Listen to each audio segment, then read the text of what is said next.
ইতিহাসের একটা গুরুত্বপূর্ণ জায়গা, সেই জায়গায় কি সামগ্রিকভাবে সেইভাবে উন্নতি হয়েছে? ব্যাপক উন্নয়ন হয়েছে, ব্যাপক উন্নয়ন হয়েছে। শুধু রেলে যদি আপনি এই বলি, সেটা হচ্ছে দীঘা তমলুক রেলপথ মমতা বন্দ্যোপাধ্যায়ের হাত ধরেই হয়েছে 99 সালে, এটা সবাই জানে। মমতা বন্দ্যোপাধ্যায় যদি রেলমন্ত্রী না হতেন সেদিন দীঘা তমলুক রেলপথ কোনোদিন হতো না। এটা 1 নম্বর। তমলুকের রাজগোদা থেকে হলদিয়া ডবল রেল লাইন আমাদের সময় হচ্ছে। নন্দীগ্রামে তো রেলওয়ে প্রজেক্ট 45 বছরের মধ্যে সবচেয়ে বেশি বেকারত্ব যদি কেউ সৃষ্টি করে থাকেন তার নাম হচ্ছে নরেন্দ্র মোদী। আমি প্রশ্ন করব, কালো টাকা ফেরত এসেছে কিনা? বছরে 2 কোটি চাকরি দেওয়ার কথা বলেছিলেন। বিজেপি হুঁশিয়ার, ভাগ বিজেপি ভাগ। 2019 বিজেপি ফিনিশ। জয় হিন্দ, বন্দে মাতরম। তৃণমূল কংগ্রেস জিন্দাবাদ, জননেত্রী মমতা ব্যানার্জি জিন্দাবাদ। নমস্কার, খোদা। নমস্কার, আমার পলিটিক্স টপিক চ্যানেলে আপনাদেরকে সবাইকে স্বাগত। আজকেরও প্রতিদিনের মতন আপনাদের সামনে একটি অনুষ্ঠান নিয়ে চলে এসেছি। আজকের অনুষ্ঠানটি হলো এই বাংলাতে যেখানে তৃণমূলের এত প্রচারে জনসমুদ্র, এত উন্নয়ন, তা সত্ত্বেও তৃণমূলের এইভাবে শোচনীয় হার কেন, তার কিছুটা অংশ আপনাদের সামনে তুলে ধরব। দ্বিতীয়ত কথা, আজকের যারা দল সম্বন্ধে, তৃণমূল কংগ্রেস সম্বন্ধে সমালোচনা করছেন, মানে দলেরই এক অংশ, তারা এতদিন কি মধু খাচ্ছিলেন আর ঘুমোচ্ছিলেন, সেই নিয়ে কিছু আলোচনা আপনাদের সামনে তুলে ধরছি। যাই হোক, প্রতিদিনের মতো আজও বলছি, যদি আমার এই পলিটিক্স টপিক চ্যানেলের অনুষ্ঠান ভালো লাগে, অবশ্যই আপনারা চ্যানেলটিকে সাবস্ক্রাইব করে আমার পাশে থাকবেন। নিত্য নতুন রাজনৈতিক কাহিনী জানতে পারবেন এবং অনেক ব্যাখ্যাই আপনাদের সামনে তুলে ধরবো, যা আপনাদের আগামী দিনে অনেক কিছুই জেনে পথ চলা বা অনেক কিছু জানার যেটুকু বাকি থাকে সেটুকু আপনাদের সামনে তুলে ধরার সহযোগিতা করবো, যে আপনাদেরই কোনো না কোনো রাজনৈতিক দৃষ্টিভঙ্গি থেকে কাজে লাগবে। এবার দেখুন, আমি কোনো মহান ব্যক্তি নয় ভারতবর্ষের, বা সেরকম বড় পলিটিশিয়ানও নয়, কিন্তু আমরা সংগ্রহ করি যেটুকু, সেটুকু কিন্তু একদম গ্রাসরুট লেভেল থেকে। আর রাজনীতিতে যে যত বড়ই কথা বলুক না কেন, গ্রাসরুট লেভেলটাই হচ্ছে সব থেকে বড় জিনিস। আপনার গ্রাসরুট লেভেলে ভোটদাতা কারা? সাধারণ মানুষ। এই সাধারণ মানুষের মন বোঝা, সাধারণ মানুষ কি চায়, সাধারণ মানুষ কি করছে না করছে, কোন দিকে টার্নিং পয়েন্ট হয়ে দাঁড়াচ্ছে, সেগুলো কিন্তু একমাত্র আমাদের মতন সাধারণ মানুষই আপনাদের সামনে তুলে ধরতে পারে। ওই যারা এসি রুমে বসে বুলেট প্রুফ কাঁচ নিয়ে যেসব নেতা ঘুরে বেড়ায়, তারা কিন্তু এগুলো বুঝতে পারে না। তো আমাদের মতন মানুষই তাদেরকে সচেতন করে। সেটা হয়তো আপনারা প্রকাশ্য দেখতে পান না, কিন্তু আলটিমেটলি তারা আমাদের মতন মানুষের কাছ থেকেই কিন্তু খবর পায়। যাই হোক, সেটা পরের কথা। আপনারা যারা আগ্রহী আছেন পলিটিক্স সম্বন্ধে, তাদের জন্য এই ভিডিওটি একটু দয়া করে সময় নষ্ট করে শুনবেন এবং আপনারাও আপনাদের মতামত জানাবেন। যাই হোক, তাহলে দেখুন, এই শোচনীয় হারের সম্বন্ধে কয়েকটা কথা বলি। তৃণমূল কিন্তু এবারও পশ্চিমবাংলা থেকে সরতো না, এটা বিজেপির অন্দরমহলে শীর্ষ নেতা থেকে জুনিয়র নেতা সবাই জানে। তাহলে সরল কেন? এর পিছনে তো কিছু কারণ আছে। দেখুন, তৃণমূল কি করেছে? সাধারণ নাগরিকের উপর নির্ভরশীল হয়েছে, তাদের থেকে ভরসা অর্জন করেছে, মনে করেছে আমরা এত উন্নয়ন করেছি, বা আমাদের দলে এত লোকজন রয়েছে, এত কর্মী রয়েছে, তাহলে আমাদের অবশ্যই 2024-এও এইসব কেলেঙ্কারি দলের মাথায়, যেগুলো কেলেঙ্কারির দাগ লেগেছে, সেগুলো থাকাকালীনও যখন লোকসভাতে এরকম জয় জয়কার আসলো, বিজেপিকে পুরো ব্যাকফুটে ঠেলে দিয়েছে, তাহলে 2026-এ না আসার তো কোনো কারণ নেই। কেননা 2026-এ অনেক কিছু পরিষ্কার করে নিয়েছে, কিছুটা হলেও দল পরিষ্কার করেছে, তাহলে তো আসার কথাই। এই হিসাব করে কোনো সময় অভিষেক বন্দ্যোপাধ্যায় বলেছে 250টা সিট, কখনো মমতা ব্যানার্জি বলেছে 220 থেকে 230, এই হিসাবটা করে। আর একটা সর্বনাশ হচ্ছে, সেটা হচ্ছে এই আইপ্যাকে কিন্তু সেই প্রশান্ত কিশোর নেই। প্রশান্ত কিশোরের জায়গায় আপনারা জানেন যিনি চলে এসেছেন, তিনি যে ভারতীয় জনতা পার্টির কাছে বিক্রি হননি, তাকে অ্যারেস্ট করা হয়েছিল আপনারা জানেন, আবার ছেড়ে দেওয়া হয়েছিল খুব একদম অতি সত্বর। তাহলে এর পিছনে যে কোনো রহস্য নেই, সেটা কে বলবে? সেটা বলার মতন মিডিয়া বা সেরকম গোয়েন্দা দপ্তর রেখেছে কি তৃণমূল তরফ থেকে, তৃণমূল দলের পক্ষ থেকে? সেটা রাখেনি। কিন্তু অভিষেক বন্দ্যোপাধ্যায় কর্পোরেট স্টাইলে রাজনীতি করেছে মানছি, কিন্তু একটা কথা কি জানেন, রাজনীতি এমনই একটা জিনিস যেখানে সব নীতি ফেল হয়ে যায়, তার নাম রাজনীতি। যদি বলি কেন, আপনারা জানেন এই পশ্চিমবাংলাতে এখন তো বাংলা, বিহার, উড়িষ্যা মিলেই যে নবাব রাজত্ব করতেন সিরাজদৌল্লা, তার সব থেকে বিশ্বস্ত কে ছিলেন? তিনি ছিলেন সেই মির্জাফর। সেই মির্জাফর ইংরেজদের হাতে বিক্রি হয়ে গেছিলেন কি আশায়, যে না আমাকে এই নবাবের চেয়ারে বসাবে। ইংরেজদের সাথে তার এইটাই চুক্তি হয়েছিল। কিন্তু ইংরেজরা কালক্রমে কি করলো, যখন নবাবের হত্যার পরে, যে তুমি যখন নবাবের হতে পারোনি তো আমাদের কি হবে, তাকেও হত্যা করেছিল। তো এই হচ্ছে পরিণতি। তো এখন তবু তো তখন এই ইংরেজদের ব্যাপারটা সম্পূর্ণ আলাদা ছিল, কিন্তু আজকের ভারতবর্ষের রাজনীতি এমনই, এখানে কে কার কখন, কে কোন দলের সাথে হাত মেলাচ্ছে, কে কখন কার বাড়িতে খাচ্ছে, এই বলা দুষ্কর ব্যাপার। তার সে যে হোক, যে নেতাই হোক না কেন, কেননা আপনারা দেখেছেন যতদিন শুভেন্দু অধিকারী বিজেপিতে যোগ দেয়নি ততদিন শুধু মমতা ব্যানার্জির উন্নয়নের মালা গেঁথে গেছে। সব জায়গায় বলেছে এই দীঘা তমলুক রেলপথ থেকে শুরু করে এত উন্নয়ন, আপনার দীঘার উন্নয়ন পর্ষদ থেকে শুরু করে যা বলবেন, এমনকি ভারতবর্ষে সব থেকে 45 বছরের মধ্যে যা বেকারত্ব হয়নি তো সেটা মোদি জামানায় হয়েছে। মোদি এই করেছে, মোদি সেই করেছে, মোদি কালো টাকা আনতে পারেনি, মোদি 2 কোটি চাকরি দিতে পারেনি, সারা দিন তার মুখে। এবং জনতার জননেত্রী, আমার জননেত্রী, মাতৃ সমতুল্য নেত্রী মমতা ব্যানার্জি, এই বক্তব্য সারা জায়গায় সব প্রত্যেকটা পথসভায় দিয়েছে এই শুভেন্দু অধিকারী, যিনি আজকের বাংলার মুখ্যমন্ত্রী। তা আমার কথা একটাই, মানছি মমতা ব্যানার্জির দলে অনেক ভুল ত্রুটি হয়েছে, বা মানুষ সেরকম অনেক জায়গায় খামতি থেকে, আপনি যদি 10টা ভালো কাজ করেন আপনার 2টো খারাপ কাজও হবে, এটাই সারা পৃথিবী জুড়ে নিয়ম, এটা হয়ে এসছে। তাহলে আপনি তখন তো ওই দলেরই কাণ্ডারি ছিলেন, তাহলে আপনি তখন প্রতিবাদ করেননি কেন? আপনাকে তো এতটা স্নেহ করতো যে অভিষেক বন্দ্যোপাধ্যায়কে পিছনে ফেলে দিয়ে আপনাকে সামনের সারি দিয়ে দিতে। জেলার 4-5টা জেলার আপনি দায়িত্বে ছিলেন, আপনি আপনি যখন চেয়েছেন যে একে প্রার্থী করতে হবে তাকেই দিদি টিকিট দিয়েছে। তাহলে এও তো হতে পারে যে আপনার স্বপ্নটা ছিল একটাই, সেই মির্জাফরের মতন, যে না আমি এই গদিটাকে কেড়ে নিয়ে এইখানে আমি বসতে চাই। সেই কারণে আপনি দলকে যতটা কালিমালিপ্ত করতে করেছেন, নিজের কালিমালিপ্তর যে অংশধার ছিল সেটা মুছিয়ে দিয়ে আপনি এখানে এসে হোয়াইট হাউস হয়ে মেশিনে ধুয়ে মুছে আপনি এখন বড় সাধুতার ডায়লগ দিচ্ছেন। এবার হয়তো এটা বিজেপির কর্মীদের, নেতাদের কাছে শুনলে খারাপ লাগবে যে আর এক চেপিচাটা, সেটা বলতেই পারেন, সে বলাটা তো কোনো ব্যাপার না, মুখ আছে চামড়ার মুখ বলে ফেললেন। কিন্তু আমাদের মতন মানুষ, সাধারণ জনগণ, আমরা যেটা দেখি সেটাই বলি। এখনো আপনি মুখ্যমন্ত্রী হওয়ার পরে সেই আপনার নারদার ভিডিওটি এখনো বেজে বেড়াচ্ছে সারা ভারতবর্ষে, এবং আপনাকে চোর বলছে মুখ্যমন্ত্রী হওয়ার পরে, যেটা পশ্চিমবাংলার কোনো মুখ্যমন্ত্রীর ক্ষেত্রে বলতে পারেনি, কিন্তু আপনার ক্ষেত্রে বলেছে। এটা তো অস্বীকার করতে পারবেন না, এবং আপনি নিজের মুখেও অস্বীকার করছেন যে হ্যাঁ ওই একটাই প্রুফ আমার বিরুদ্ধে আছে। তা আপনি যখন বলেছেন ওই একটাই প্রুফ আছে, বাকি প্রুফগুলো নেই বলে দেখাতে পারছেন না, প্রুফগুলো রাখা হয়নি বলে তাই দেখাতে পারছে না, সেই চাকরির ক্ষেত্রে বলুন আর যার ক্ষেত্রেই বলুন। তাই ভারতবর্ষে যার রাজনীতিতে যার কালিমালিপ্ত অংশটা দেখা যায়, সেই কালিমালিপ্ত, সেই নোংরা, সেই সব কিছু, আর যারটা ধরা পড়ে না সে সাধু। তো রাজনৈতিক নেতাদের একটা ব্যাকগ্রাউন্ড থাকে, প্রত্যেকটা নেতার, তা অধিকাংশ নেতার ব্যাকগ্রাউন্ডে সব রকমই অভ্যাস এর ভিডিও পাওয়া যায়, দেখা যায়, কথা শোনা যায়, কখন যখন নেতারা তারই দলের কেউ বিক্ষুব্ধ হয়, সে বিজেপির হোক। বিজেপির ক্ষেত্রেও দেখেছি কিছুদিন আগে দিলীপ ঘোষের ভিডিও ভাইরাল, অশ্লীল ভিডিও, অস্বীকার করতে পারবেন?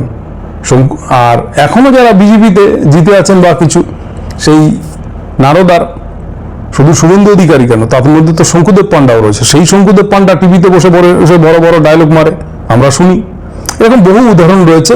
তো এইগুলো কোনো কথা নয়, জনসাধারণ ওটা দেখতে চায় না, সাধারণ মানুষ ওসব দেখতে চায় না। সাধারণ মানুষ একটাই জিনিস ভাবে, আমি কি পেলাম, আমার পাড়ায় কিসে খামতি পড়ছে, আমি হিরো হতে পারছি না, আমি এটা পাচ্ছি না, আমি ওইটা পাচ্ছি না, আমার ওই সাইডের পাল্লাটা ভারী, আমার এই করতে হবে সেই করতে হবে। একদম লোয়ার ক্লাসের গ্রাসরুট লেভেলের কর্মীদের কথা বলছি, তারা ওটা দেখে ডিসব্যালেন্স হয়, এদিক একবার ওদিক একবার এই করে। এটা যে গ্রাসরুট লেভেলের কর্মীরাও করে না তা নয়, সেটা আপনারা দেখতে পেরেছেন ভোটের রেজাল্টের 12টা বাজার পরেই যে তৃণমূলের যারা খাবার দাবার খেয়ে ভোট দিতে গেছে, যারা ফ্ল্যাগ নিয়ে নাচানাচি করেছে, তারাই আগে সবার আগে গেরুয়া আবিরটা মেখেছে। তো এটা হয়। এবার আসি, এ তো গেল একটা অংশ। এখন বলতে গেলে একটা ভিডিও যদি আমি বকবকানি শুরু করি তো মোটামুটি 6 ঘন্টা এই নিয়েই বলতে পারবো। বহু ইতিহাস রয়েছে, বহু কিছু রয়েছে, শুভেন্দু অধিকারীর মুখের কথা, অন্য কারো এখানে আমি বলতেই চাই না। এবার সবাই অভিষেক বন্দ্যোপাধ্যায়কে দায়ী করছেন, অভিষেক বন্দ্যোপাধ্যায়ের সাথে দেখা করা যায় না, অভিষেক বন্দ্যোপাধ্যায় এই করতেন, অভিষেক বন্দ্যোপাধ্যায় ওই করতেন, দলটা অভিষেক বন্দ্যোপাধ্যায়ের জন্য ডুবে গেল। আরে দলটা অভিষেক বন্দ্যোপাধ্যায়ের জন্য এখন যে বিরোধিতা করছেন, আপনাদের মতন 10টা নেতা তখন কেন চিঠি করে আপনারা বসে গেলেন না যে আমরা দল থেকে বসে যাচ্ছি? দেখতেন নড়ে কিনা। যদি আপনি বাংলার ভালো চাইতেন, বা আসল কথা আপনারাও চেয়েছেন কি বলেন তো, ওইভাবে চলছে চলুক, আমি ফাঁকড় দিয়ে কোনো রকম বড় নেতা বা টিকিটটা পেলেই আমার হয়ে গেল, আমার লাইফটা তৈরি হয়ে গেল, বা আমি যদি একবার সেরকম জায়গায় যেতে পারি তাহলে আমার পেনশনভুক্ত হয়ে যাবো, বাস আমার লাইফ তো দাঁড়িয়ে গেল, আর কোনো চিন্তা ভাবনা নেই। তো ব্যাপারটা হচ্ছে রাজনীতিতে সবাই সবার ব্যক্তিগত স্বার্থ খোঁজে, ব্যক্তিগত স্বার্থ খুঁজেই কিন্তু দলের পরাজয় আসে।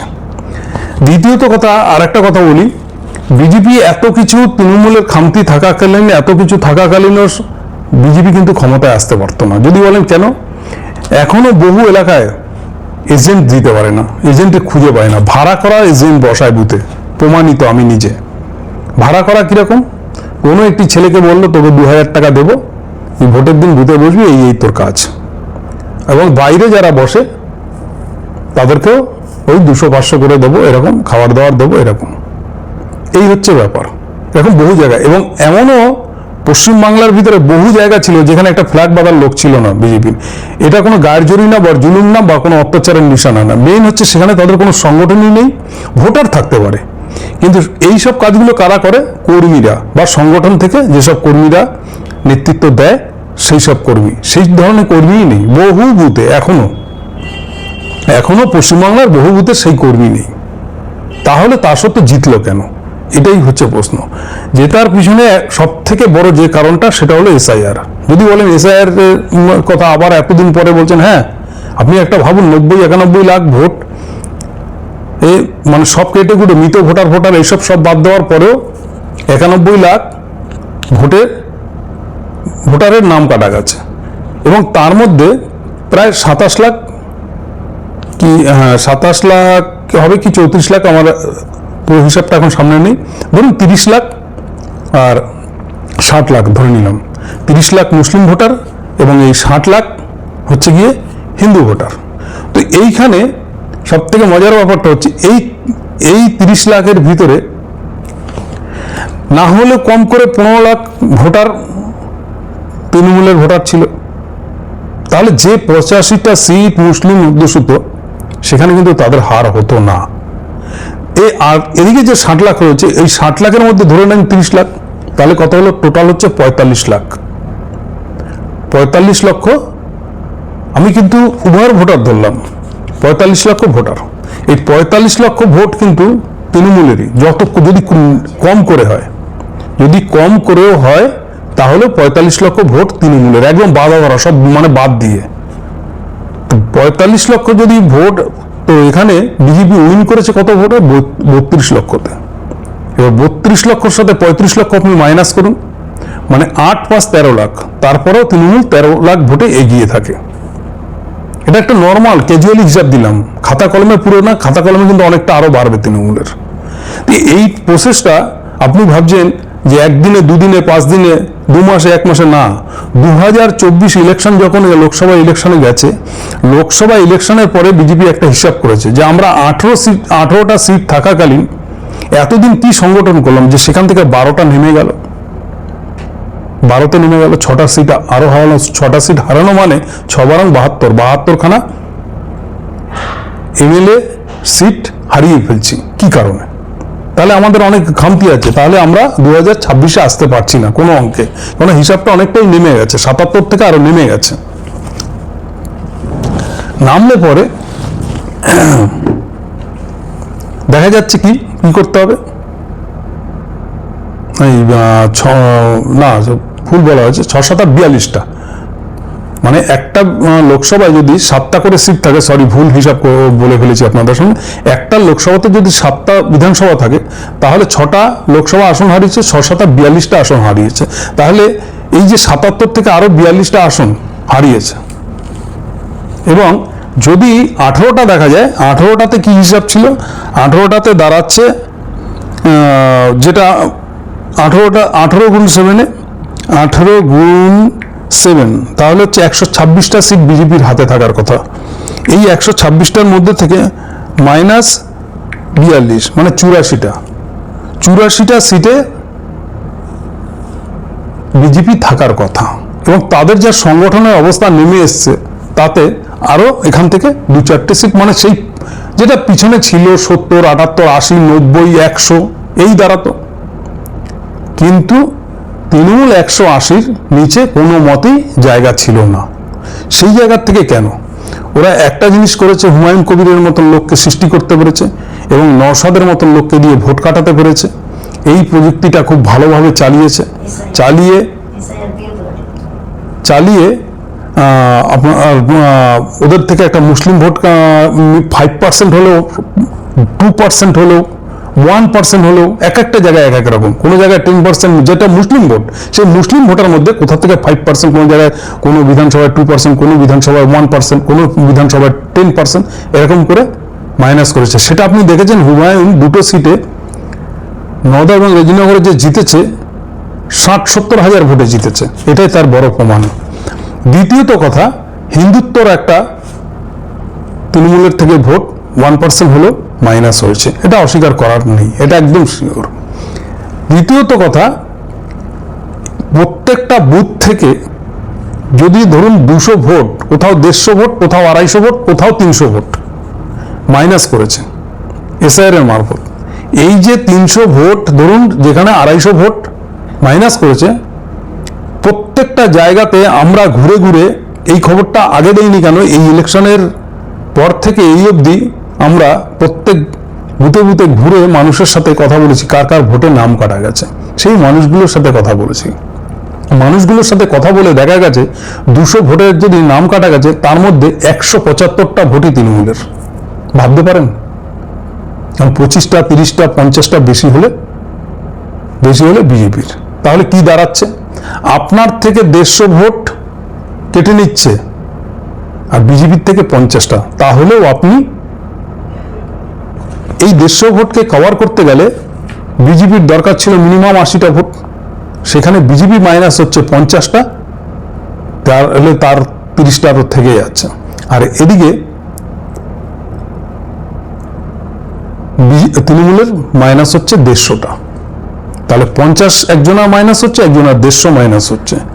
তো প্রত্যেকটা বুথেই যদি এইভাবে আমি ধরে নিলাম বিজেপির কি মাইনাস হয়েছে না, 100 ধরে নিলাম যে 100 ভোটের নাম কাটা গেছে, এই 100টা ভোটারই তৃণমূলের। এটা কিন্তু আমাদের মন গড়া কথা না, আমরা প্রত্যেকটা জায়গাতে গিয়ে এটা দেখতে পেয়েছি। এই যে খোঁজ খবর নিয়ে, দাদা ভাই আপনার ভোটে নাম কাটা গেছে, কেন কাটা গেল, কি ব্যাপার, কোথায় ভুল ছিল, কি কাগজ দিতে পারেননি, কি কাগজ দিয়েছেন, হ্যাঁ সে বলছে আমাদের বাড়ির সবাই ফ্যামিলির ভোট আছে, কিন্তু আমার ভোটটাই কি করে কাটা গেল। আবার কেউ বলছে আমরা ফ্যামিলিতে তিনজনেরই ভোটে নাম উড়ে গেছে, আমরা অ্যাডজুডিকেশনে রয়েছি, কেউ বলছে ডিলেট হয়ে গেছে, এরকম নানা রকম। এবার তাদের কথার মাধ্যমে কেন আপনারা কোন দিকে ভোট দিতেন, কাকে পছন্দ করতেন, এইভাবে জেনে নিয়ে আমরা কিন্তু এই সার্ভে রিপোর্টটাই বলছি যে তৃণমূলের ভোটারই কেটে গেছে 75%, 25% বিজেপির ভোট। তাহলে এই যে মাইনাসটা, এই মাইনাসটা কিন্তু বিরাট আকার ধারণ করেছে। কেননা একটা বিধানসভায় কটা বুথ থাকে, সেখানে যদি আলটিমেটলি স্রেফ 50টা করে ভোটও যদি মাইনাস হয়, তাহলে কত হাজার ভোট মাইনাস হচ্ছে একবার হিসাব করে দেখুন। তাহলে এইভাবে তো যেটা সম্ভব না। তা সত্ত্বেও এত কিছু পরিকল্পনা করেও তৃণমূল যে এই অবস্থায় 80টা সিট জিতেছে, তৃণমূলের 14 পুরুষের ভাগ্য, এবং জনতা সত্যি আজও তৃণমূলের পিছনে যে রয়েছে তার এটা প্রমাণ, এতে কোনো অস্বীকার করার কিছু নেই। যাই হোক, আজকে ভিডিওটা আর বেশি লম্বা করলাম না, এই অবধি শেষ করলাম। ভুল ত্রুটি থাকলে আপনারা অবশ্যই তুলে ধরবেন, কেননা কথার মধ্যে দেখুন, আমরা যখন ভিডিও করতে বসি আমরা কিন্তু লিখে চোতা বানিয়ে 1 নম্বর 2 নম্বর 3 নম্বর এরকম করে বলি না। আমাদের একটা সামনে কয়েকটা ইস্যু মনে করে নিই, যা ঘাঁটি সারাদিন বা বছরাদি ধরে বা 6 মাস ধরে 3 মাস ধরে যে ইস্যু, এবং সারাদিন বা মাসখানিক ধরে আমরা যেটা দেখি, আমরা যেটা নিয়ে রিসার্চ করে আমাদের মতন করে আমরা আপনাদের সামনে শর্টে তুলে ধরি। কারণ আমরা কিন্তু অতি সাধারণ লোককে সামনে রেখে এই গল্পগুলো তাদের থেকে নিয়ে আসি, তাদের মনের কথা জানি। এবং সাধারণ মানুষ আমরা ওই শুভেন্দু অধিকারী কি বলছে আর তার কথাই যে গ্রাসরুট লেভেল চলে, এটা ভুল কথা। যদি তাই হতো, তার একটা জলজান্ত উদাহরণ দিই। শুভেন্দু অধিকারী সিএম হয়েছেন, শুভেন্দু অধিকারীর এলাকায় বহু দোকান বাড়ি ঘর মানুষের আগুনে জ্বলছে, তাহলে আর হতো না। তাই শুধু ওই আপার লেভেলের কথা দিয়ে কিন্তু রাজনীতি হয় না। গ্রাসরুট লেভেলকে যেভাবে চালিত করতে পারবে, ভোট তার পক্ষে, সরকার তার পক্ষে, এমপি এমএলএ তার পক্ষে যাবে। এটাই সামনের দিন আরও একটি ধামাকাদার ভিডিও নিয়ে আসবো। আজ এই অবধি। জয় হিন্দ, বন্দে মাতরম। কেমন লাগলো অতি অবশ্য কমেন্ট